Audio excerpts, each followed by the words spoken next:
उदाहरणाच्या सहाय्याने सरासरी कशी काढायची हे शिकणार आहोत। समजा एबीसी हे 3 विद्यार्थी आहेत। एबीसी हे 3 विद्यार्थी आहेत। तर ते गणित हा विषय शिकतात। तर गणित हा विषय शिकत असताना त्यांना गणिताच्या पेपरला ए ला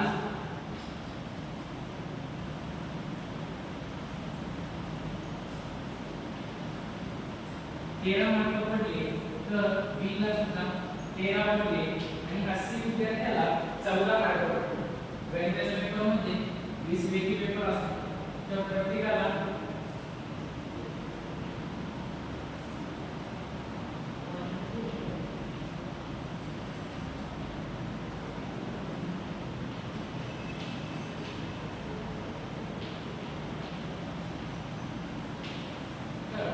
त्याला 20 पैकी 13 पडले। ए विद्यार्थ्याला 20 पैकी 13 गुण मिळाले, तर बी विद्यार्थ्याला 20 पैकी 13 मिळाले, तर सी ला 20 पैकी 14 मिळाले।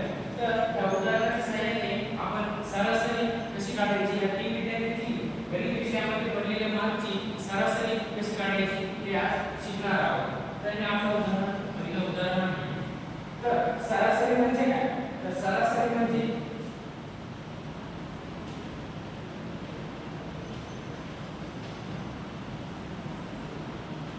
सरासरीचे सूत्र आपण शिकणार आहोत। सरासरीचे सूत्र म्हणजे सर्व पदांची बेरीज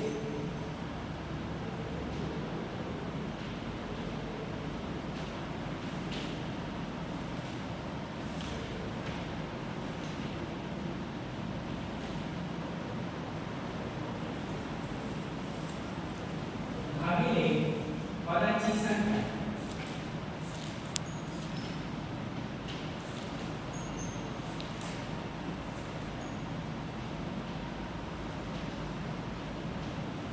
तर याचा आपण जर कॅल्क्युलेशन केले तर सर्व पदांची बेरीज, सर्व पद म्हणजे कोणते? 13 आणि 14 यांची पहिली आपण बेरीज करून घ्यायची।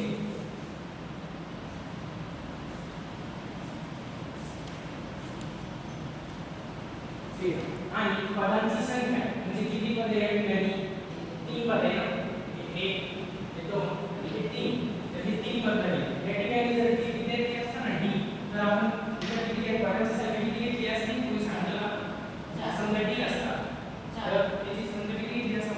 4।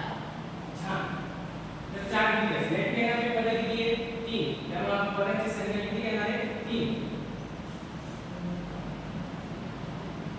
याची बेरीज किती येते? तुम्ही सांगू शकता का? 40।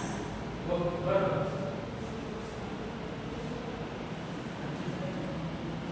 ही 40 यांची बेरीज झाली 40 आणि याला आपण भागाकार केले 3, त्याचे उत्तर किती येतं? तुम्ही सांगितलं 40 भागिले 3।